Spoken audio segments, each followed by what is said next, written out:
Come one, come all to the Electric Fan Cave on electricfeast.com. Corrigan Vaughn at your service, along with Kristen Latterell. And this week we have with us the wickedly talented Joy Oladokun to chat about Canada's finest television gem, Instant Star, as well as the latest celebrity nude scandal and some brand spanking new movie trailers. I don't think you're ready for this jelly, but let's find out, shall we? Hello, ladies. Hello. Hey. Happy International Women's Day. Heyo.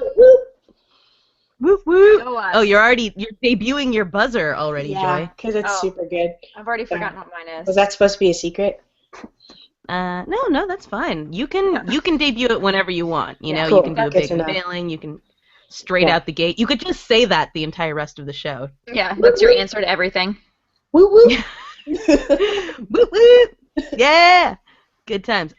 For those who are watching, Joy's camera is having some issues, so we apologize that you can't see her, but hopefully it'll come back to life partway through. Yeah. She is there. She does exist. It's not just like Kristen throwing her voice. Although I feel like she might say some things that I would have said, so it could also possibly be me. It's definitely a possibility. You guys, I just want to, before we get started, point out a really important thing. Are you guys ready? Yeah. Okay, this is really, really key. We have buttons. What? Yes. Yes. We have Electric Fan Cave buttons. That if people listening really want one, they're super cool. They have the Historia and Votron logo on them. Yes. Which is amazing. You can message us on our Electric Fan Cave Facebook if you really want one, and it's like $2 for shipping because the U.S. Postal Service is the worst. But you can have a couple of buttons if you want them. Otherwise, come to see us at Dirty Nelly's on St. Patrick's Day when we'll be hosting the festivities. Right. It'll be disaster, you guys. It will probably be a hot mess, so you should come. Emphasis on the hot. Yeah. Mm-hmm. That's You know right, it. girl. Yeah. Today, Kristen was messaging me about the trials and tribulations of trying to buy a green shirt. So we're already off to a really good start. I already wanted to try and get a free shirt, and I was like, okay, I'll go get one. I don't even think I have green. I mean, I have a green shirt, but it's like a work shirt. Ask Justin. You can wear a Dirty Nelly shirt if you want. I'm not going to stop you. Do you want to see mine, though, you guys? No, your shirt that you're Green wearing? shirt? Oh. Are you wearing it right now? Yeah. You're wearing I'm it? not wearing it right now. Oh, no, I want to see have it. it next to my... There we go. Irish or not, buy me a shot. That is so funny. classy. I like that. Classy. I want like to 7 keep it of those. classy. One for every day of the week. You know what I mean? Oh, yeah. Yeah, I'll have you know, $9 on Amazon.com. You can have a gem What? just like mine. I know. So what did you type in? St. Patrick's Day shirts? I believe that's exactly what I typed in. I wanted to be really original about it, so I went with St. Patrick's Day shirt. There will be 12 other chicks in the bar wearing them, but I'll probably be the only black girl wearing Did you one. get the sexy, off-the-shoulder one? Because there's one of them that's like that for your shirt. Oh, there's one with the Ooh, green no, I didn't. unicorn. Are you looking at Ooh. them now? Are you? She's- yeah. I'm multitasking. I was like, how does she know? She just knows these things. She's like, oh, I haven't looked, but have you seen the sexy off-the-shoulder one?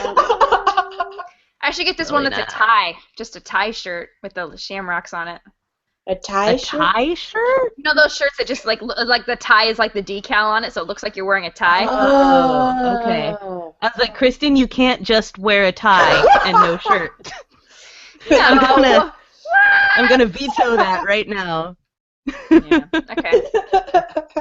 So Good if you point. guys want to see us wear a tie and a ridiculous St. Patrick's Day shirt, come out March 17th to Dirty Nelly's in Costa Mecca. It's gonna be a good time. Oh, I should see if they have you know what I should see if they have a Darby O'Gill and the Little People shirt. Oh my God! Joy, have you ever seen Darby O'Gill and the Little People? I have not. I have not. Oh, Joy, it's magical. You should watch it. It sounds Lucky magical. for you, literally. It's in the public domain, so you can watch it on YouTube. Yeah. It's Sean Connery in like what, like early 60s? Oh my gosh, beautiful young, like My 20-something Sean Connery, and it's just glorious. And the girl that plays the annoying girl in Swiss Family Robinson, she's in it, but less annoying. I've never made that. You have strong feelings about that. Yes. I know, nobody has there that are strong some feelings. female characters in which I find to be incredibly obnoxious, and I wish that they weren't in movies. She's one of them. Also, in the movie version of Newsies, the girl that plays the sister of David Moscow is the worst. She has no purpose. Very frustrating. What about the musical version? The musical version, she's magical, and it's the best thing ever, and I love it. Whoa. Well, she's not even really good. Anyway, it's so good. You guys, the musical version... That's good to know. Anyway, the musical version has my one angry thing about it is they did change the lyrics, and so it's really hard to sing along, which I think they did on purpose for people like me. Yeah, they did that to thwart you. But the plot, like as if the plot was like, you know, like had so many holes in it before. It's like it's really got a strong plot. They really developed some of these characters in just such an interesting way. I just feel like they had a George Miller writing these female characters. They're just so rich and wonderful. No. Oh my gosh. I want to see that Mad Max Newsies crossover. Yes. I'm absolutely waiting for it. Into it. Yep. Anyway, so yeah, I have very strong feelings about female characters in movies, obviously. Sometimes. And the female in Darby O'Gill and the Little People is... Well, or I guess in... No, she's fine in that. Yeah, in Swiss Family Robinson, she's just the worst. And you're like, oh my gosh, I hope you die in the quicksand or that the pirates take you. I mean, I hope they don't. Wow. Obviously, that'd be bad news bears. Oh, quicksand.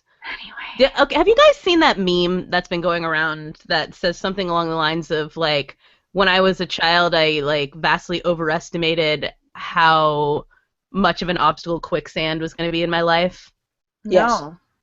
What? It's like basically... It's like, you know, when you were a kid, like, quicksand was a thing I know I was terrified of. Like... Yeah, I wouldn't go in the sandbox when I was a kid. Yeah. Because quicksand... Right?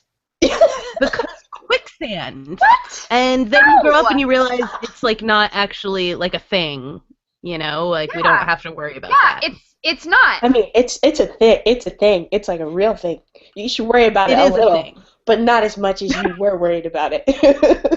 Yeah, like on the scale of worry, it should be pretty low, unless you're in, I don't know, like where even is quicksand? Africa? I don't. Probably. See, so. I assume everything hazardous is in Africa or Australia. Yeah. It's in one of those two continents, Africa or Australia. I mean, danger. Yeah. I mean, it was on that. What's it called? The island in Swiss Family Robinson, so New Guinea. Oh. I guess probably has them. Oh. Yeah. I mean, yeah. This is the weirdest conversation, I think. I mean, not that we don't have weird ones, but yeah, weirdest compared to what, Kristen? I don't know. Really. I don't know. Joy. Sup? Hey. So how you doing? You make good. You make the sweet music. Yeah, I do. Really, really wonderful. We feel it in our fingers. In our toes. Okay. Feel it in my toes. That is not the kind of music that Joy makes. It makes really delightful, soulful music. How did you start this journey of music making? Okay. So when I was like 10-ish, I saw a Tracy Chapman music video, and I had never before that seen a black person that was also a woman play the guitar, and so I was like, she's a black lady, and I'm gonna be a black lady when I grow up, and so I feel like that was very astute of you. Yeah, I was every day. I was super smart.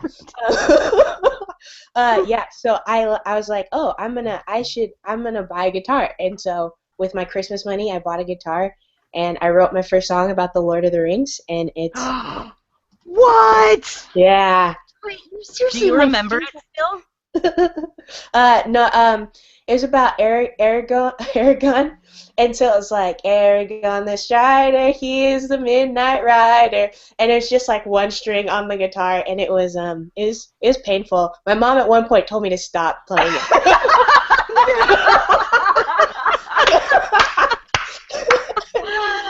Like my mom's super You've chill. had a supportive system behind you. Yeah, she burst into my room and she's like, "I love you so much. Don't play that anymore."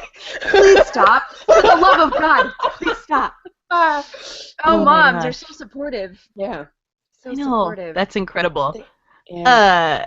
Do you remember what Tracy Chapman song it was that you saw? I mean, if it was me, Oh. it'd be Give You One Reason. Yeah, I think it was that one. I think it was "Give me one reason to stay here," and I was like, "Whoa, we can do that? We're allowed to do that?" Yeah. Will society allow it? What? Has somebody told her what she's doing? Yeah, these were the philosophical conversations I was having with myself as a child. You were Is deep, So man. you were attuned to that from an early age. Where are you from originally? Originally, I was born in Delaware, Oh. but I grew up in Arizona. So technically, I'm from Arizona. I feel more Okay. Arizonan than Delawarean. Sure. Mm, That of makes course. sense. And then you came out to California for school? Yes.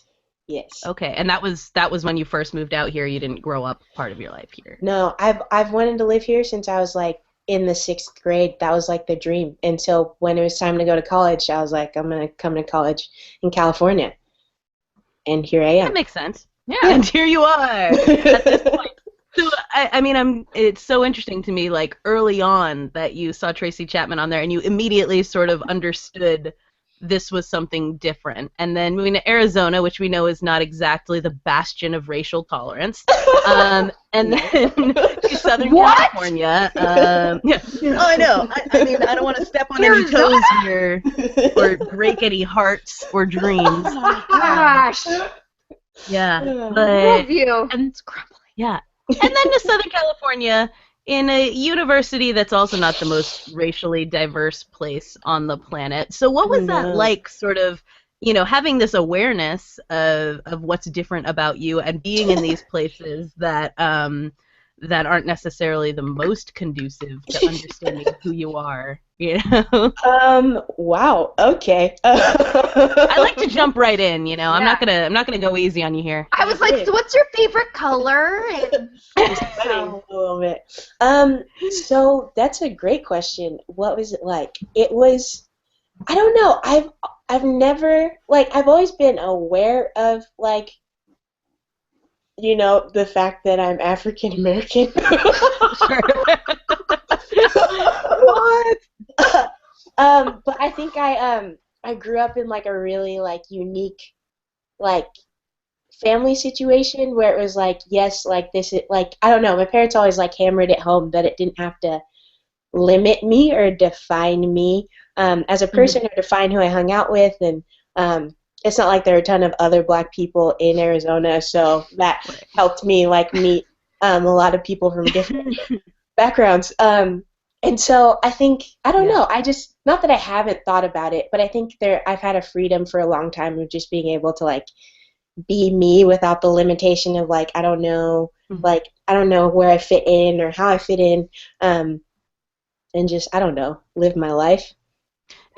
That makes perfect sense. I mean, to me, I sometimes feel the same way. When you grow up in a place where you're like the only minority, you don't really have the same experience as a place where people are like, oh, there's a ton of you people around. We're supposed to be racist against you. Things like that. So it does make a difference. But I also on that note, though, I mean, you've cultivated, despite living in places that probably like the sort of soulful sound wasn't necessarily what everyone around you was listening to, you've cultivated this sound.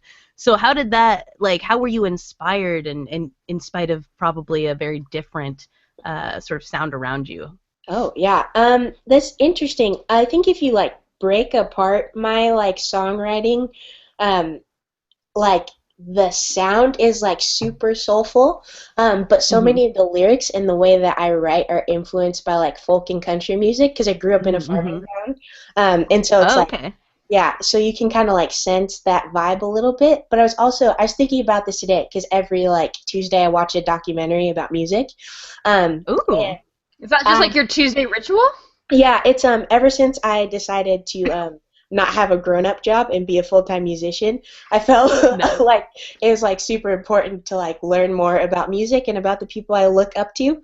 Yeah. And every like I'm really into like 70s like rock and roll, like that type of vibe, in those sounds. And every band and every like musician that I like look up to, like there's like a soul singer that inspired them to pick up the guitar or start singing in the first place.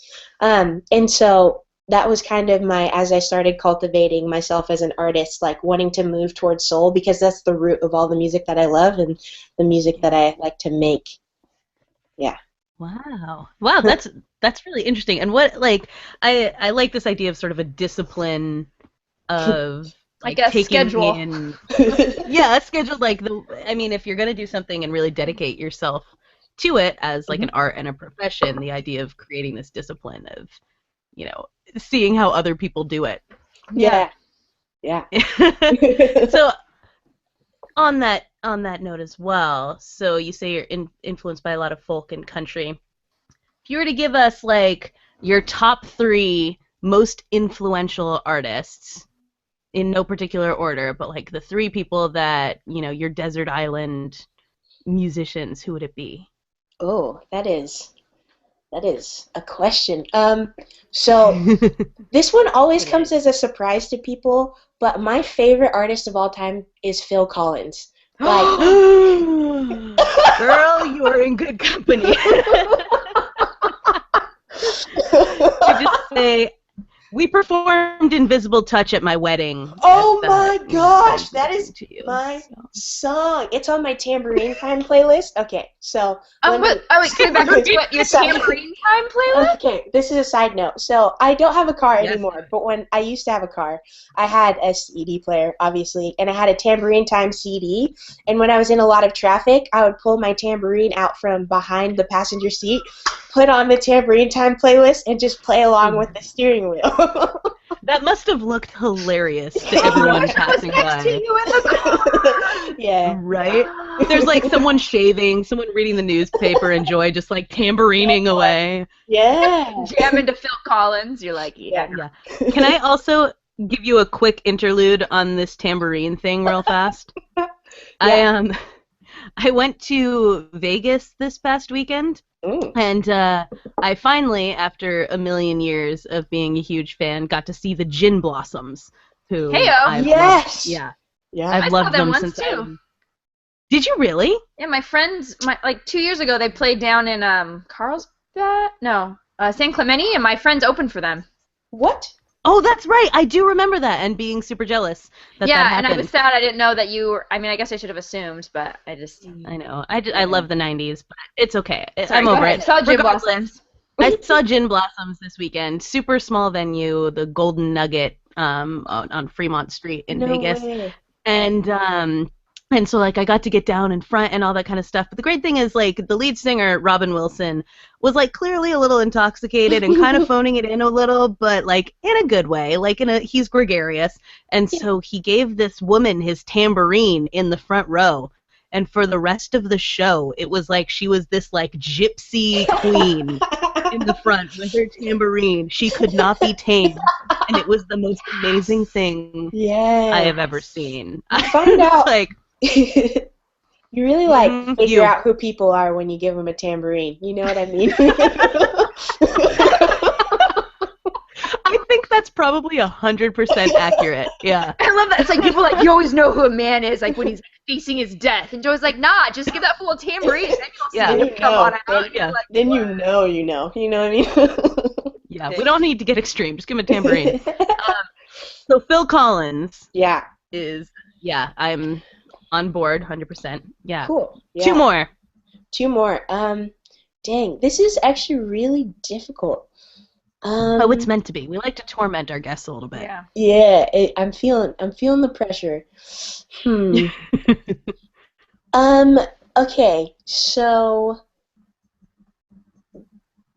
this is going to come also maybe a little bit as a shock, because he's not like the best musician or best singer in the world, but Ringo Starr from the Beatles. Huh. Because, Interesting. yeah, it's his confidence, because he's not like, he's a great drummer. He's not a great singer, not like an amazing songwriter, but he just like does it anyway. And there's so many times as an artist where I'm like I am probably the least talented person in this room or whatever, you know what I mean? Like you have all those doubts. Yeah, I and know stuff that. like that. But like if it doesn't stop Ringo Starr, like it shouldn't stop me. If that makes sense. I mean, he was only in the biggest band in the history of the world, but no, you shouldn't let that stop you. Yeah, exactly. You know what I mean? But he was clearly the weakest link. Right. Well, George Harrison. I go back and forth between like George Harrison and Ringo, which one like was expendable. But George Harrison later had that "Got My Mind Set on You" song that I was obsessed with as a child. So. There's that. But no, I like your reasoning behind that. It's not just that you like this and it's like I listened to this a million times, but like it's about the swagger. Yeah. I can get behind that. Yeah. So number 3. Number 3. This should be a good one. I want it to be a good one. Number 3. I know it's this is really, really difficult. And it's like asking a musician this is like asking someone to choose their like favorite child. Yeah, but, you know. This is what it feels like, and I like want to like tell all the people in my iTunes library like this is nothing against you. Like I just had to answer the question. Like I love you all just as much. Like don't worry about it. But this is where I'm at. Dang, this really is like I don't know. Here's my thought. Just like off the top of your head, right? You're like just a general, you think about like back to high school or something like that, and you're like, oh, it's evening time, I'm hanging out, maybe I'm going to call a friend, pop in this CD. What is in your CD player? Oh, Green Day. There it is. Which album? Or just like all Green Day? All Green Day. American Idiot was like strangely powerful for me because I think it came like out around the time where I like understood lyrics and like meaning and like depth and stuff like that. And so there's this one night, it's funny, this girl she was my best friend and she spent the night and she was asking me for advice, and so I walked her through the entire album and how it applied to her life. She never spent the night again. But It's like, this is how you don't make friends. But I know it changed her life because she absolutely took my advice. Well, there you go. Without a doubt, her life was changed. Her life has changed. That's fantastic. Yeah. Oh, I love that. I mean, it's funny. This is age gap in stuff right here, but I mean, Dookie was like a formative album of my life. It was. Yeah, I got it in my stocking for Christmas, the little blue tape, and it was a big deal. So I like this choice. I've only had one Christmas stocking ever. That has nothing to do with anything, but I've only had one, and it was 2 years ago. Was my first Christmas stocking. You guys look kind of sad. It's not as sad. So sad. Like it was just like crestfallen. We're just like, oh no, honey, who treated you so bad? My family was like really fortunate. I'm like, they didn't even give you a stocking. You've been lied to. Oh no. Yeah. Wow. No. That's not the reaction I was expecting. No, it's just. You just got like normal person presents and not a big sock with an orange at the bottom. And not even that. We usually got like Christmas money and we never decorated a Christmas tree. We have this like weird tradition of watching movies all day on Thanksgiving and Christmas, and Thanksgiving was Denzel Washington movies, like only Denzel Washington movies. It took Joy a while to realize she was black, but once she did, all was fine. Oh man! What Denzel Washington movies do you watch on a holiday? Okay, well, The Preacher's Wife. Oh yeah, I was gonna recommend that. Yeah, so that's number one. I think that was the first movie I ever saw. Wow. Yeah. Huh. Yeah, that's right. This is the first one I remember. John Q, the one where he's saving. Gosh. Yeah. Why would you watch that on a holiday? Yeah, geez, I don't know. please. My mom, I think, has like a huge crush on Denzel. I think know, but there's got to be a happier movie. Like, Remember the Titans? yeah. Or like we watched that. Two Remember the Guns? Titans was always like before dinner. You know what I mean? Yeah. Oh man, John Q just makes me sob too hard. I can't do it. I can't watch that movie. Gosh. My heart. So but like your whole life you got Christmas money and not gifts? And not gifts. I got 1 year when I was 12, I got an Xbox and I cried. Like out of joy or like where's my money? Yeah. No, out of joy, because I had been like begging my parents for an Xbox for a really long time, but I was probably like one of my worst years as a kid, like career-wise, like detention all the time, all that good stuff. And so I was like childhood as a career. Like really good at like it's just a job to be a kid. Yeah. And so I didn't think I was gonna get one, and then my parents gave me one, and I was like, "You guys are the nicest people I've ever met," and I cried. Aww, that's so sweet. That almost makes up for the money and lack of stockings. John Q on holidays. Watching John Q on holidays. What in the world? Oh, that's great. And afterwards, we just give ourselves paper cuts. Is that what you guys did after you guys watched John Q? Right. Pour lemon juice into it. Pour lemon juice in it. Yeah. Now, one of the more important things that we have to address here, in terms of musical inspiration and so forth, I'm surprised you didn't mention this, Joy. Yeah, it would be Instant Star. Yes. You guys, can I just tell you this story? So I think we've talked about this. Corey lent me Instant Star when I was actually very sick, and I plowed through it. And then that's how I get everyone. Get sick and I'm like, here I have this. Watch this Canadian drama. And here's the thing, like I told one of my favorite dramas is One Tree Hill, and so Corey's like, oh, you should watch Instant Star. It's like I was like, okay, yes, it sounds exactly like something I would love, and of course I do. But you guys, the greatest part of this is that so a couple weeks ago, a friend and I drove up to LA to see Joy's show, and then afterwards we were hanging out, and the drummer at her show looks like a character from Instant Star, and who happens to be my favorite character, which I think we've actually already talked about this before on the show. Yes.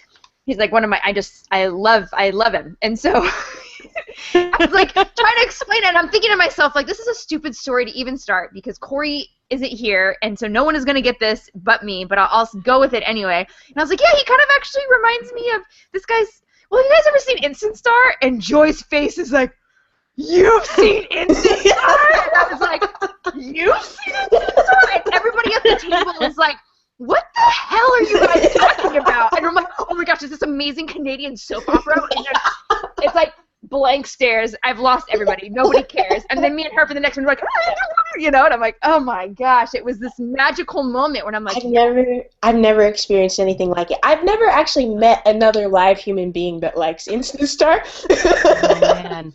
This is why I constantly recruit people, because otherwise it's just me by myself in my room like, watching Unsweet 16 on the loop. Gosh, Unsweet. Yes. You're asking the wrong guy. Oh my goodness. Kristen has died. I can't even explain to you the amount of feelings that scene. It's like, I remember Corey saying, like, oh, wait till you get to Unsweet 16. I remember starting it and being like, this episode's kind of, like, depressing. Like, why would you want... And then that happened, and I was like... and I was like, I think I just texted in all caps, you're asking the wrong... And she was like, oh, no! Oh, great. Man. Oh, it's so great. It's so good. Did you watch it on the N back in the day, Joy? Is that how you... Yes. Yeah. I was, we were only allowed to watch TV on Saturdays and Sundays, and usually, like, the N only had, like, 4 or 5 shows, so they were always on, like, repeat. And so that's when I would watch it, and I was in. Can I ask you a question that's kind of a long shot, but because the N was the only channel you watched, Did you ever see the show 24/7? Yes! Oh my gosh! I've been looking my entire life for that show. Like, I don't know where to watch it. Right? It is nowhere. Because You it's like cannot get it anywhere. 24/7. Yes! I'll be there for you. Yes! Oh my god. Kristen, I'm guessing you never came across this because you didn't have cable. I did. 24/7 was like a British show about a boarding school. Yes. And like I can't really describe what was interesting about it. It was literally just like teenagers at a boarding school. And I guess that's an interesting enough presence in and of itself. And like there's one American girl who's like totally Beverly Hills and annoying and like Right. it was amazing, but you can't get it anywhere. It's like as if this show never existed. Yeah, There's no DVDs, no streaming, it's not on YouTube. It just disappeared.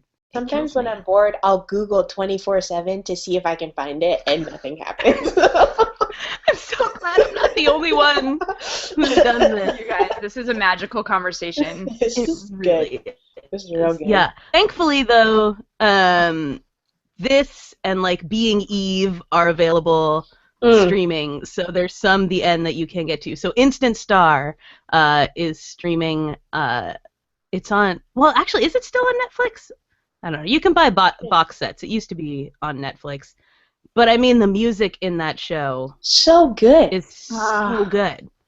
You know, because like when it comes to shows that are about like musicians or especially like teenage musicians and stuff like that from like our childhood and whatnot, usually the like songs are like in Xenon Girl of the 21st Century where you're like, Right. Yes. this is not a real thing anyone would listen to. Like I'm gonna sing it because it's in this, but Right. it's not real music. And everything in Instant Star was so good. Yes. Well, it was just because it was her. It was like her soul. Mm-hmm. Yeah. Yeah.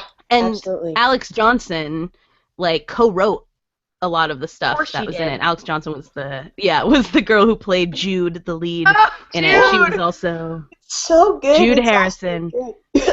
Yeah, she was also the one who replaced Fee on So Weird, but we won't talk about that because that's a sore spot for me. But Okay. she was so amazing. Her voice is so good, and they somehow managed to write about the things that were happening in the show without it being like too much. Too obvious. You know. Yeah. Remember White Yeah. Lines? Yes. Oh, White Lines! Oh, and when she's telling him about the song and why she doesn't want to put it on the album, and you're just like, and headlights in my eyes. Come on. oh, you guys, it is emotional. Listen, if there's one thing we can impart upon you today, listeners, it's that you need to watch Instant Star. Absolutely. And the question to you that I must pose to is, who should she have ended up with at the end? Is this Either of you? Oh, I'm putting it out there. What do you guys think? I mean, I always loved Tommy because, Yeah. Really? yeah. I mean, he was a total asshat, but I just, A lovable asshat. it was just like he just loved her, even though he just didn't know how, and I don't think that was his fault, you know? Yeah. I mean, it was. That's a good way of putting it. But it wasn't. But he was like I don't know. His like, I still go back to that. Honestly, it clinched it for me in Unsweet 16 when he's talking to Quest, and he was like, "You don't think it kills me that like a 16-year-old is the only one that like really gets me?" And I'm like, "Oh my god, you guys are meant to be together. Like this has to happen. Like it has to happen." And it was just like this moment where I'm like, I need someone to get me like that, and I need someone to love me like that, and that was like beautiful. So it's like, so yeah, he was a dick, but when he wasn't being a dick, he was so great in those like those little moments when he wasn't. I mean, they're few and far between. Okay. Whereas it's like, you have like Jamie who like loved the worst. once was, like he never seemed to like get her when she grew up. Yeah, he was always like after, and then Speederman, he's just like, he was always like a little like silly puppy dog, you know. Very I mean, But- as much as, obviously he was my favorite, but I don't know. I just but they think they're weren't. better friends. They're better friends. Yeah. Yeah. He was better with I was about to say Yeah. Eden, but that's the wrong character. What was the one that he ends up marrying? Yeah, I forget. What was her name? Started Started with an E, didn't it? I Eve? don't think so. No. Ellen? Let's just say let's say all the E names. Erica? I don't know. But she's played Evelyn. by the actress Corey Lee. Anyways, we just needed to have that time to Wait, you didn't reflect get to. on. Wait, but she didn't. Joy Oh yeah, didn't- Joy. Who do I think? It's so hard. I don't like. I don't know. We keep asking Joy to make impossible choices. This is it's stretching my brain. Here's the thing. I really liked Jamie, but I'm so the I don't know. I'm the underdog person, if that makes sense. That makes sense. Yeah, if there's Jamie's like, definitely the underdog. yeah, and it's like give him a break and like let him get the girl, you know. And that's literally my only reasoning. I don't have anything like deep, like like Kristen's whole spiel on Tommy. Which where did that even come from? It came from her fanfic. You guys, I mean, I'm not gonna say I don't have one. I Wait. Oh, I was like, okay. You guys, it's just Joy. I spend a lot of time thinking about things that I really love, and so I have these answers that are like way more in depth than people. Like people ask that, like that's like a throwaway question, like, oh, who do you think you should be? Oh, I just just because. Where I'm like, oh no. I have an entire theory around the Die Hard franchise that I've given like lots of thought to, and I really have a very well thought out argument. Which in reality, like, who cares? You know? Just a really well thought out argument that no one wants to hear. And no matter who. But Nobody wants to talk about it. I get that. And the thing is that when I tell people it, they're like, oh, well, you haven't changed my mind, but that's a really well thought out argument, and it makes a lot of sense. But, like, I've yet to sway anybody with it. You know, so I guess my point is it's probably better that you don't really have a reason other than you like an underdog. Yeah. Whereas I clearly should get out more, maybe. No, don't worry. The moral of the story here. The moral of the story is I really should get a life. Go outside. And maybe write fan fiction. Apparently I would be really great at it. No, absolutely. I think you have a gift in that area. Yeah, you've missed your calling. Should we play some trivia, you guys? Sure, really quick. Karma. Oh, Karma! Okay. That was it. Because Eden was the villain from the first season, the blonde girl with the curly hair. Oh, yeah, that's right. Okay. Yeah. I forgot about her. All right. So, let's move into it. We'll just get right into it. Are you ready for the first question? Yeah. Yeah. Do you remember your buzzer sounds? Whoop, whoop. Ding! Excellent. Okay, here we go. Another day, another celebrity nude scandal. This oft-naked woman started a strange amount of controversy this week with a naked selfie on Instagram. Whoop, whoop. Oh, Joy! Tell us about it. Okay, so Kim Kardashian, who sort of kind of rules the world, which is scary, on Instagram the other day pretty much like posted, like took one of those mirror selfies, except she wasn't wearing any clothes, and she like had strategically placed black bars over like her special parts. Her areas. Which is not what you should call those. Exactly, yeah. And I don't know like what app you have that does that for you. I know, right? But apparently it is? I guess I just assumed you used a Sharpie on a picture and scanned it. That is. I'm going to say that's probably not how it happened. It was like 1991. That's how Kristen sends all her nude selfies. I live in 1991. Okay. Just Xerox it really She then quick. mails them. Yeah. So yeah, and there was a bunch of clapback on Twitter because again, since I don't have a grown-up job, this is what I do. So Bette Midler tweeted about it, and she was like, "If what was it? Oh, if Kim wants to show us something that we haven't seen, she'd have to swallow the camera, which made me laugh really hard. Damn, Bet. I know, right? The clapback queen. And then Chloe Grace Moretz, which I have no idea where she's from. I think she was in. Was she the girl in Little Miss Sunshine or something? No, nope, she was the girl from Abigail Kick-Ass. Breslin.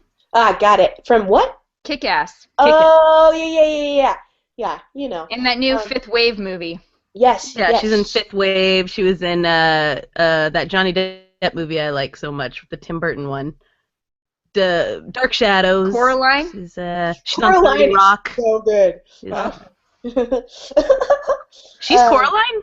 No, you said Tim Burton, so I said Coraline. Didn't he do that one? Oh. I used to watch Yes, he Coraline did, but I meant Dark Shadows. 1 or 2 times a day. Is that weird? Yes, that's very strange. Like a little, yeah. It's a little creepy. Joy, I feel like you knew the answer to that before.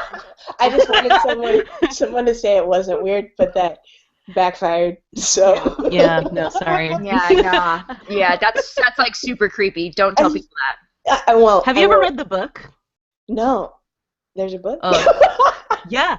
It's a Neil Gaiman book, the same guy who wrote Stardust and I love Stardust. lots of other things. Yeah. And Anansi Boys and American Gods and all that. He wrote the book, and I read that before that movie came out, and it managed to actually be even creepier than the movie is. The movie's not that creepy, is it? I feel like I'm pretty sensitive to creepy stuff. We're talking about the same movie? With the buttons, sewing the buttons on yours. Yeah. It's very creepy. Yeah. Apparently I'm not creeped out by it. I think cartoon, it being stop motion or whatever kind of desensitized me. No, that makes it more creepy. To the creepiness. That makes it worse. What are you talking about? Because it's almost like real life. Strange. You know those are real things that they're moving. It's not drawn on a picture. I feel like we were on the same page for a long time. Yeah. And now going downhill quickly. Let's move on before we totally fall apart.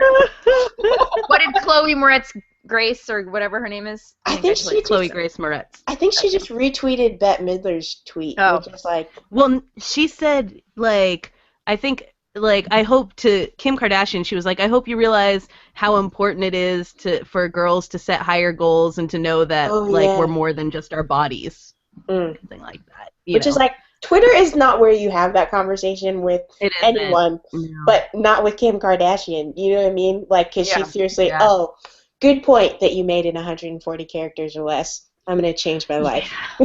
I know. And Kim Kardashian's response, here's the thing, I felt like Chloe Moretz, her heart was in the right place, when she made that comment, but like you said, Twitter's not the place for it. And Kim Kardashian just ate her alive with her response, because she said something like, oh, everybody welcome to Twitter Chloe Grace Moretz because nobody has any idea who she is. Like that. And it was whoa! Holy cow. That was a little much. And she actually is kind of an it girl right now. She's also an If I Stay. She's in everything. Right. I'm just because you don't know who she is. Yeah. And when she was in Kick-Ass, it was this huge controversy because she said such a foul mouth for a 9-year-old, and everyone was losing their mind. I mean, she's kind of where Dakota Fanning used to always play those roles that were a little too old for her. That's kind of what Chloe Moretz does now. But I like her more than I like Dakota Fanning. I don't have so that was either of them, I guess. Yeah, I mean, I didn't really read the whole. I actually just read Miley Cyrus. Then I had a comment today. She responded again. Oh. Sorry. Was that going to be another one? That's okay. Keep going. We're low on time, so we can combine. It's okay. So Miley then was shot back today with an Instagram of if we, and I used a word that I don't approve. There's a few words that I don't use, and she used one of them in a form that I haven't actually heard before. She added, ness to it, and I was let's try to What? See if you can talk around it without saying the word you don't. I can 100% do it. I have no problem. Anyway, She just blasted this whole thing of which I thought was such an interesting thing for Miley Cyrus to get involved in. I was like, oh, you care about this? It was in lieu of International Women's Day, let's build each other up and talk about, let's help women who need, help to be better mothers and all, let's give our money. We're so successful, this whole deal. And I was like, what? Okay. Okay. Hey, Miley, what? I haven't heard from her in like months about anything, and all of a sudden, like, this is the thing she decides to hop and like say something, and it was like kind of like she was sort of, what's the word I'm looking for? Like, not lashing out, but kind of like not a flashback either. What's the word I'm looking for? I guess responding negatively, sort of like half responding negatively to the picture, but then half like kind of not. I don't know. It was very confusing. I was very confused. Well, the thing is, another thing that goes along with that is actually that wasn't even what I was thinking in terms of Miley and my question about her was that she Instagrammed and got a lot of flack on Twitter and Insta and so forth. A picture of Jodie Sweetin, and so it was like from like 10 years ago when Jodie Sweetin was in her like crazy phase, and it said when like current mood. Yeah, and so it said like current mood, and it was like these two pictures of like Jodie Sweetin like with a cigarette in her mouth grinding on some guy. Come on, Miley. And so exactly. So it's kind of like it's funny that she also responded to this other controversy because it's kind of in the middle of this other thing going on, and I don't know. There's a lot of conversation to be had, I suppose, about women's bodies and. Well, she's a very confusing person to me because she does stuff like that, where you're like, so you took. Apparently you were friends at some point, or did she just find that picture on the internet and then just? I think it was just on the internet. Oh, I don't know. Yeah, so because Miley would have been too young to have been hanging out with Jodie Sweetin at that point. She would have been like 14. I don't know. Who knows? I don't know. That's a good point. I mean, she couldn't. I mean, and anyway, I don't know. It's just like one of those things where, so you use in one instance, it's okay to be kind of like derogatory and probably not something Jodie Sweetin wants to be reminded of. Like, it's probably not her favorite time of her life that she wants to look favorably upon. I know she had some issues, with drugs and that kind of thing, and so you do that, and then you're like, oh, but let's not tear people. And then she like goes on this whole rant about women. I'm like, but what? Like, that's why she's such a confusing person to me, because she talks out of both sides of her mouth, and it's like she really doesn't have any. I feel like she never really has any kind of stance on anything other than just doing whatever the hell she wants. Like, no matter who it hurts or who is it about. Like, so she really doesn't care about helping other women.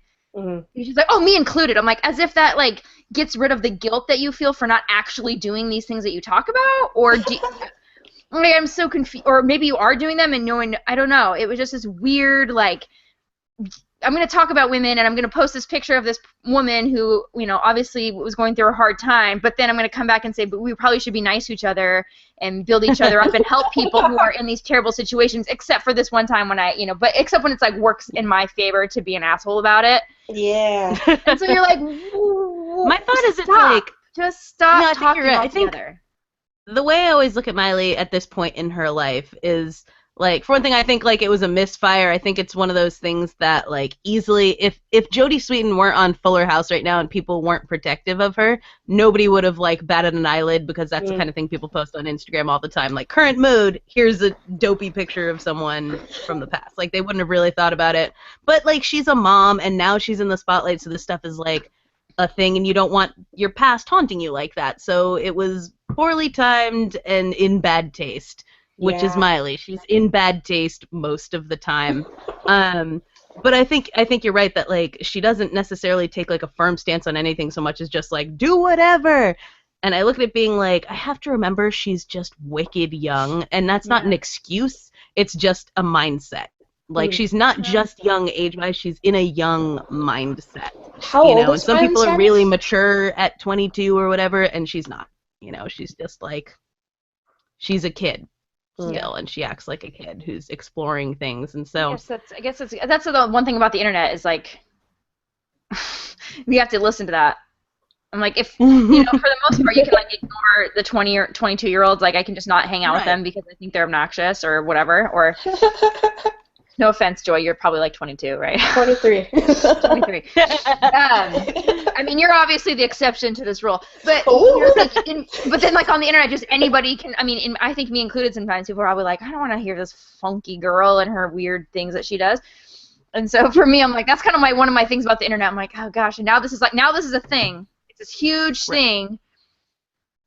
when like really International Women's Day could have been a cool thing, but now we're talking about naked Kim Kardashian and Miley, and I'm like, absolutely. I don't know. That's kind of the bummer too, where I feel like lots of times they try to want to be a part of these things, but then they just overshadow and kind of ruin them. Yeah. Like, come on, man. There are you're right. There are actual women who have problems. Like I follow the UN on Instagram, and they've like had this crazy. Today has been like a really interesting day of just all of these like facts and stuff that they're throwing at you. And I'm like, let's talk about some of those issues and some of those things that organizations are actually doing to actually help women, not just posting on Instagram that we should theoretically help women if they feel like it. Yeah. Exactly. So that's what I would have been better if she just reposted, reposted a picture from like he for she or UN or something and was like, hey, this is the kind of stuff we should be in, that would have been cool. She didn't. Let's move on. Definitely. Because I saw earlier We've already today talked about this article. too long, people. Just kidding. Yeah. And also, we're not supposed to talk about Kardashians on this show. I just would like to remind you of that. Oops. Oh. I forgot the rule. I forgot. I'm sorry. It's okay. I will change it though, because I was just gonna say I saw an article today that was like I kept seeing people like kind of bagging on the International Women's Day thing and being like, this shouldn't even be a thing. It's just a Hallmark holiday and blah blah blah. And I'm like, I get that, but actually International Women's Day is really interesting because it started in 1909. And then really sort of gained momentum after the Triangle Shirtwaist Factory fire in 1911, and from there became like this huge rallying point, International Women's Day, that actually protests and things like that occurred on these International Women's Day dates made huge advancements in labor movements and women's rights movements and so forth in history. So this isn't just something that like Facebook came up with this year to get us all to start posting random crap, but actually has this super cool history of actually moving forward women's rights in the 20th century. So there you go, that's people. the thing that we're missing out on talking about Miley and Kim and whether or not this is a Hallmark holiday. The more you know. And I'm like, what? Who gets a card? I've never gotten a card for International Women's Day, so I don't like it when people call things Hallmark holidays. Oh, I sent you one in the mail, so. It's like, it had Jude Harrison on the cover. I made it myself. When you go outside and find Joy like retrieving something from your mailbox, she's like, nothing. Don't worry about it. It's fine. Not send a green card for this. All right, next question. Okay. Let's see. Okay, blackface? Not blackface? Just bad casting? The internet has a lot to say about some maybe less than on-point casting of which iconic black singer? Oh. Kristen. Yeah, sorry, I was trying to let you finish, but sometimes it's hard to tell if it's like a delay or if you finish. Anyway, yes, there's been some controversy around the new Nina Simone film starring, oh my god, don't say it, I know what her name is. She's in Guardians of the Galaxy, and I love her. Zoe Saldana. Thank you. Thank you, Kristen. Remember. Good job. Yeah. Thank you. You're welcome. Keep on going. So they casted Zoe Saldana as Nina Simone, who she doesn't really look anything like Nina Simone. Not a little bit. She did have to. They put her in some darker makeup. They gave her a prosthetic nose. Did all these things to kind of darken her skin, and you're like. And some people are like on one end like uncomfortable with it, another end are like just pissed. Some people are just really upset with the way that it's that the way that they made the film, and I mean that's really all I've read is just that I think I've read like one article about it. So actually, Corey, if you know more, you should go on. But I've read like a couple, and it's like Zoe's like kind of defended it to a point, but I feel like there's only so much you can say about like, I don't really look like her, so they had to make me look more like her. It's like, well, why didn't they cast someone who looked more like her? And you're like, there's really no, I don't know what the reasoning was behind it, but anyway, there's that. So carry on with that story if you know more than I do, but that was kind of the gist of it. Yeah, Joy, have you read any of the backlash to this decision? Oh, yes, I have. It's she has thoughts. I hear that. I do have thoughts. You can hear the thoughts in the voice. First of all, I'm just upset that they didn't cast me to play Nina Simone. The real injustice of it all. Which is because I would have crushed it. Word. Also, you know, I'm going to use like a weird example from my own life. So in the 8th grade, I played Anne Frank in a production of The Diary of Anne Frank. Are you serious? Yeah. And so, like, I grew up in Arizona, so there's no shortage of, like, white, brown-haired girls that they could have picked from. But my acting was so amazing that they're like, that's Anne Frank right there. Wow. I know.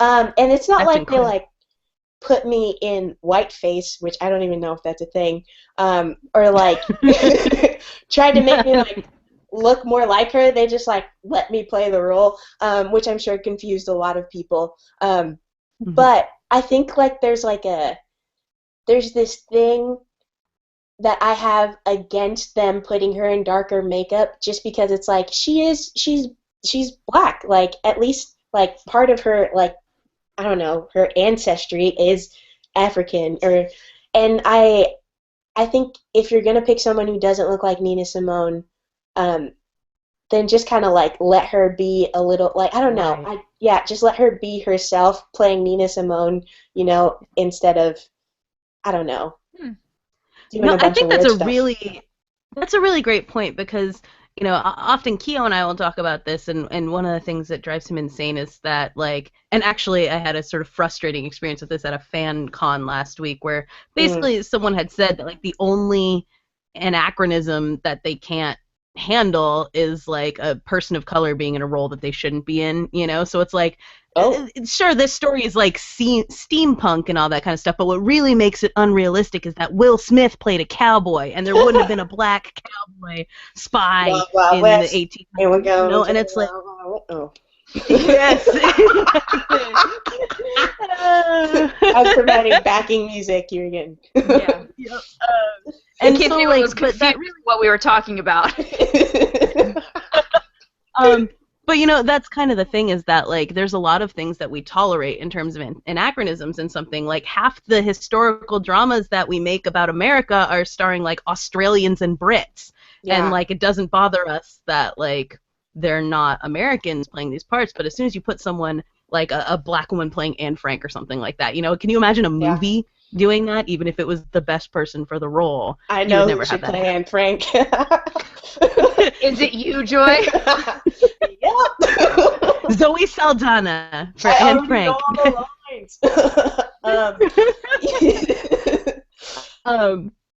But yeah, so I think like that's the thing is like why do we have to try to overcompensate, you know? Like Zoe Saldana, if they're confident in their choice that Zoe Saldana is the best actress for this role, which when you watch the trailers I'm not really sure of, and I love Zoe Saldana, but I don't know that this was the role for her. But if she is the person that they are confident in, like her lightness of tone shouldn't be, you know, a huge deal. I mean, even in the trailer, there's like a part where like someone refers to her as being like out of shape and stuff like that. And it's Zoe Saldana, like that bone structure, you can't hide that under like a little bit of like wardrobe that makes you look a little heavier. You know? So it's okay that she's way too skinny to play this role, but they had to put her in dark makeup for us to buy it.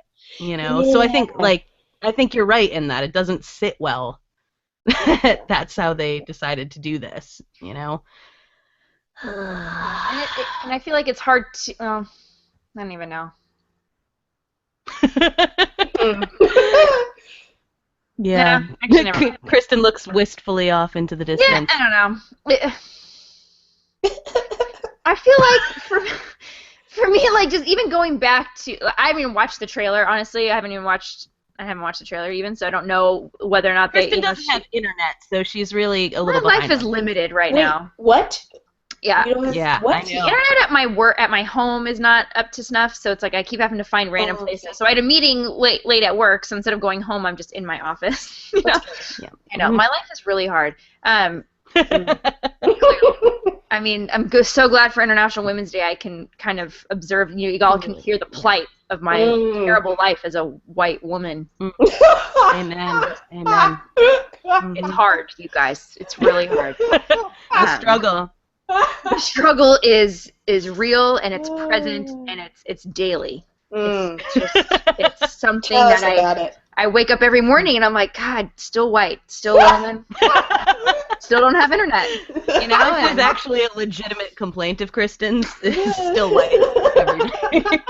That's all she wants to be. A beautiful black woman. All I want to be is Michelle Obama, and I just won't ever. But like, who doesn't want to be Michelle Obama? That's what I'm saying.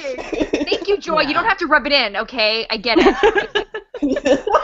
Anyways, you were going to have an insight about this film. It's not even really an insight. It's just more, I guess it's more when you and I don't know why we're continually confused that no one asks us when they're casting these movies, but someone like Nina Simone, who is like an icon, I feel like you can maybe get away with it if it's like a lesser known kind of biopic, if you're making kind of a littler, you know, okay, you can probably maybe get around with someone who doesn't quite look like the person that you're dealing with, or if it's, I don't know, I feel like you can usually do that, but for me, I'm like, I'd want to go with, I don't know, I guess I would just want to stop for a second, think about it, and be like, what do you think people are, like, don't they have people who do that, like, are PR people or something that are like, or just people who think farther ahead than what, you know, someone comes like, hey, I got this idea. I don't think they have someone to think. I just think they need a thinker that's like, how do you think that's going to look?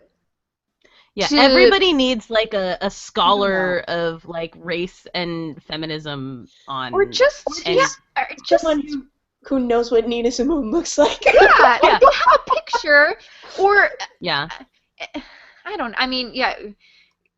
know. I mean, usually when you do those kinds of movies, you try to cast someone who looks like the person, like somewhat. Well, like that's kind of usually your deal. Unless you end up with like Johnny Depp in Black Mass, which was we've all decided he went full on like lizard man. Like what was happening in that film? It was horrifying. It haunted my dreams to the point in which I didn't even want to see the movie. I'm like, I don't need to see. It's too distracting. I would not even be able to watch this film because I would be so distracted by what was happening in this facial area. Yeah, and I saw it, and you never do get used to it. So. Right, and as someone who, you're a filmmaker, you don't want people to be distracted by the makeup or the whatever is happening. Like, that's supposed to be, like, the best makeup artists are the ones where they're the subtle, it kind of blends into the world, and it's, you know, so if you use someone like Zoe Saldana, who's very popular and famous and is in these huge movies, everybody knows her, and then it's like you think you were gonna like disguise her as Nina Simone, and everyone's gonna be like, oh, that's I couldn't even tell it was her. That's amazing. It's like, no, people are gonna know. Like, were you trying to pull a fast one? Like, I don't know. Anyway, that wasn't really an insight, but it was just more of like, I think it's when you're doing a biopic, I feel like your one job is to not only get someone who can act and kind of channel the person, but that also looks like them. I don't know. Exactly. I don't know. Maybe I'm can crazy. Embody them in every way. In every kind of way, and I just have a hard time believing that there wasn't. I don't know. I mean, like I said, I haven't watched the trailer, but if she wasn't really, I mean, like if she wasn't that great, then there could have been someone that maybe could have been a nobody. You know, is that the case? Sometimes I feel like that's the argument they make when they cast all white people. Well, we wanted people that people would know. I'm like, so you cast someone that wasn't right for the part just so that it would have name recognition? Like, where does that get you? Like, I don't know. Anyway. I agree. There's wholeheartedly. my 8 cents. Yeah, and I will also say our friend Donna, whose name is Donna Simone, also looks just like Nina Simone and would have been amazing for this part too. I wonder if she auditioned for it or if they just picked Zoe Saldana and that was it. But she would have been amazing. That's a good question. Go back to the episode of the Fan Cave entitled Donna Johnson doesn't know Chris Pratt. Donna Johnson doesn't know Chris Pratt, and you can see it's the best. She would be perfect. All right, I'm going to ask you guys one more question as your tiebreaker. One more. All right. Although the bros will not be persuaded, what 30 years later sequels trailer came out this week and looked pretty boss? Kristen for the win. Obviously, you guys, the trailer dropped this week for Ghostbusters, and it was incredible. It was so good. Just the visually, like, I think, Corey, you mentioned it multiple times. I think I've mentioned it to you. The ghosts in this trailer are phenomenal. Phenomenal. Oh my Fantastic, God. beautiful, amazing, mind-blowing, great. When I was a kid, we used to play video games, and my cousin would always go, "Oh, great graphics!" And looking back, like, they're terrible graphics. But I can, like, imagine him being like, "Oh, great graphics!" Like, Great graphics. Great graphics.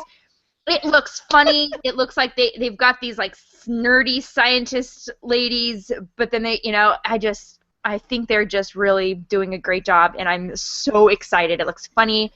Yes. We got a little cameo, a little not Chris Pratt. Look at you, now you did it to me. Chris Hemsworth. Chris Hemsworth is the Chris that's in this movie. The other white, tall, blonde, hot Chris. Looks like a superhero. One of the four. We get one kind of little cameo of him strutting his, doing his thing, which is kind of adorable. It looks great. I think they like mesh well from what we can tell from the trailer, and it just looks fun. It looks really fun, and I'm so excited. I think, as I said in my roundup of the reasons why I thought this looks absolutely amazing and I'm in love with it, was that, like, this, aside from the Leslie Jones exorcism thing, it's not super over the top. It's kind of subtle, which I think is very Ghostbusters-y. It's like in the relationships and things between people that most of the humor is. And so my favorite part of the trailer, other than the ghosts that I'm obsessed with, is when Kristen Wiig is walking through, like, these shelves of, like, mannequin heads with wigs on, and Kate McKinnon pops up out of them, and, like, she's like, "Oh my God!" And she's like, "It's too much, isn't it? Is it the wig or the hat?" And it's like, it's like, clearly she's joking, which reminds me of Dr. Venkman, in the original, where it's like he says ridiculous things and he knows he's being ridiculous. It's not like he's playing it straight. Yeah. So it's like, no, I'm just screwing with you. Yeah. And that's what that felt like. I'm clearly being an asshole. Yeah. I loved that about it. Joy, did you get a chance to see the trailer? Yes, and I was more excited about, like, the update of the Ghostbusters theme song. Like, like, I watched it and I was like, that seriously sounds so amazing. That was my only comment about the entire thing. You know what, Joy? Coming from the stories you've told us, I'm not surprised that was your one takeaway from this trailer. Yeah, that sounds about right. We're like, the relationships between these women are just so complex and unique, and Joy's like, oh my gosh, like, but the music's good. And that guitar, when that car comes around the corner, just really spoke to my soul, and I think I can finally go finish that song that I've been working on. Oh, I wish.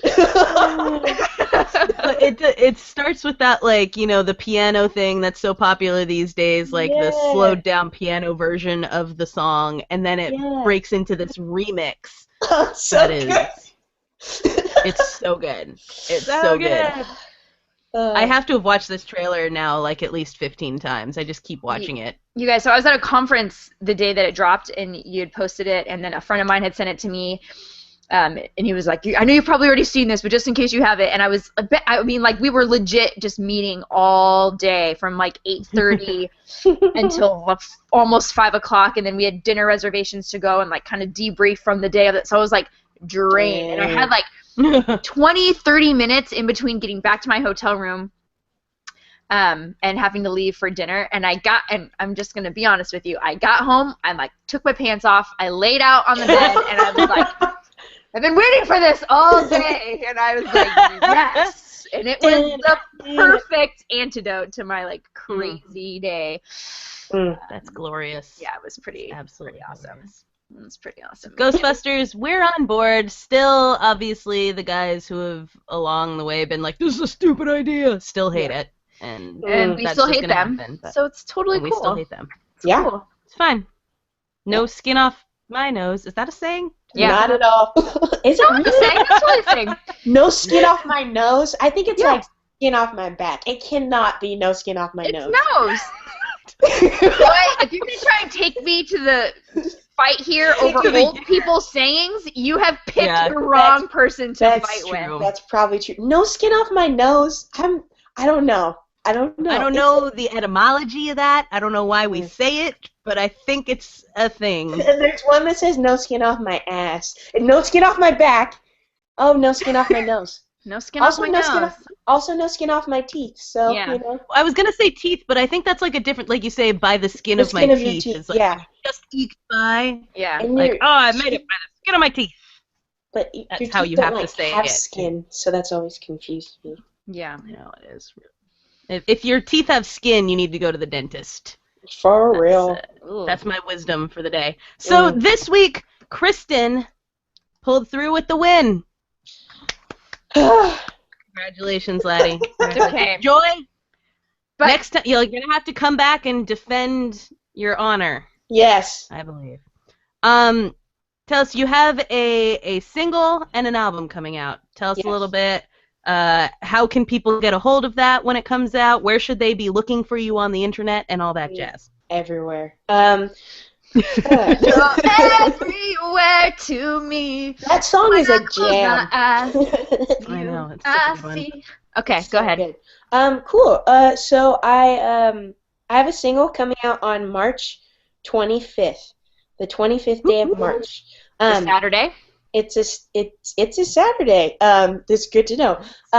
It's called Shelter, and it is. I was telling you. It's not a Saturday. That's a lie. It's a Friday, right? Yeah, it's a Friday. Nice. Nice. Cool. Sorry. I'm sorry. Go. Maybe let Joy tell the story, Kristen. How about that? Sorry. I'm gonna stop talking. I'm bad with my calendar and stuff, so I was just assuming I was wrong. Yeah, and it is my third favorite song on the album, but it's really so it's got the stamp of approval from Joy. No, okay. Yeah. Here's the thing. Third favorite. It's that good. It's really. It's like, okay. Here's what I think. It's like when you're writing a paper, and your paper has a thesis statement. It's probably not the most creative and most beautiful sentence on the page, but it still like gets your point across, and like, you know what I mean. And so that's how I feel about the song. Really great illustrations for life. Thank you. That's why she writes the music. That's true. That's why I just listen to it. And we have a podcast. Yeah. That's why we talk out of our asses and Joy speaks from her heart. By the skin of our asses. By the skin of our asses, we do this show. So Shelter coming out on Friday. Friday, March 25th. Yeah, and that'll be on SoundCloud. And also you'll be able to find it on my page. You can download it faux freezy. Yeah, that's right. Free music for all. You get a song. You get a song.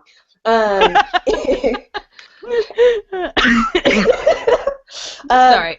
No, you're good. Then on April 29th, which is my sister's birthday, my album comes out. And it's called Carrie, and the cover is a picture of my hand. Stop me when I'm giving too many details. And that's really up to you. This is your spoiler alert. Yeah, if you're giving, I don't know if you have someone who's in charge of telling you not to say things, but we don't know. You have a handler poking you. Stop saying that. I have a PR person, and I didn't realize how bad I was for my own public image until I hired a PR person. That's a thing, man. That's a real thing. I get emails like, "Hey, don't ever say that again." You're gonna get a really long email after this podcast. Oh yeah. Here's things you said that shouldn't come up again. Stop telling people that you love Ringo Starr, Phil Collins. Yeah, say something cool like John Lennon. I do have a big poster of John Lennon on my wall though, so counts for something. Okay. There you go. Yeah. Is it just because you couldn't find a Ringo Starr poster? No. Realistically. No, there was a Ringo Starr poster, which I was more surprised by, but it was Portland, so that makes sense. Yeah. Mm-hmm. But, I like John Lennon because he is one of the most conflicted musicians, and idealists, of the past few generations. But we don't have to talk about that. Another time. Yeah, album. Yeah. So really excited. I think it's the rawest and the realest I've ever written, and I think it encapsulates just a lot of the sounds and like the imagery that I've always loved about music, and so I'm really proud of it, and I'm stoked to share it with people. And sorry, what was the name of the whole album? It's called Carry. Carry. Your hand is in it though. Yeah, Sorry, because you carry things with your hands. Oh, I see. I Oh, see. so deep. Yeah. I see what you did there. I And do too. so if people want to find you, SoundCloud, Twitter, YouTube, whatever, how do they find you? What's your usernames or things that people can find you? Facebook, all that jazz. Yeah, I'm on Facebook. So What a coincidence. Yeah, I know, right? Brilliant. So you can, all my stuff is Joy Oladokun, first name. I swear it's a lot less complicated than it sounds. And if you really are like up a creek without a paddle, just go to my website, which is joyo.rocks, because Rocks like ROX or rocks like rocks like rocks, rocks, like you would write on your binders. like that you would carry. Like the geological features. Yeah, those. Joyo.rocks, yeah. Got it. Joyo.rocks, and you can find all of the links to her amazing music, which I highly recommend that you check out. Highly recommend. I mean, you guys.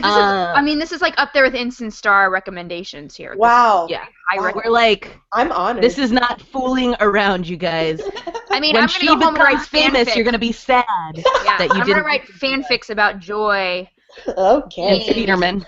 Being and Speederman and like being I'm all about that. random historical figures in plays, Yeah. With really amazing ghosts. really amazing ghosts. And Phil Collins is doing like it's like the soundtrack is Phil Collins for these movies that she's yes. With a rad Invisible Touch remix.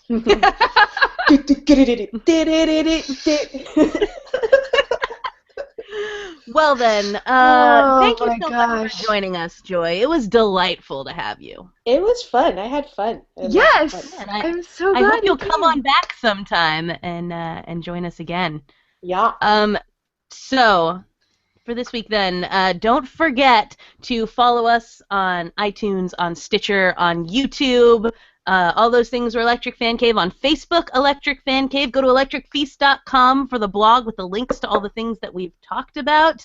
And subscribe, rate, and review us so that more people can find us. And share if you liked this, if you enjoyed Joy's insights about why she likes Ringo Starr, if you like talking about Instant Star, if you're interested in the origins of International Women's Day and want to share it with your friends, do it. Spread the love. We like to be spread around. And don't forget that if you're in the Southern California area, on March 17th, St. Patrick's Day, Kristen and I will be hosting the St. Patty's festivities at Dirty Nellie's Pub in Costa Mesa. You can get one of our rad pins for free. Yay! So, for this week, I'm Corrigan Vaughn. And I'm Kristen Latterell. Do I say who I am? Yeah. Yeah. I'm Joy Oladokun.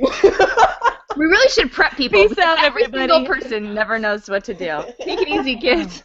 We really should. That should be part of the prep. Bye. Love you. Oops, I made a mistake. I'm trying to stop.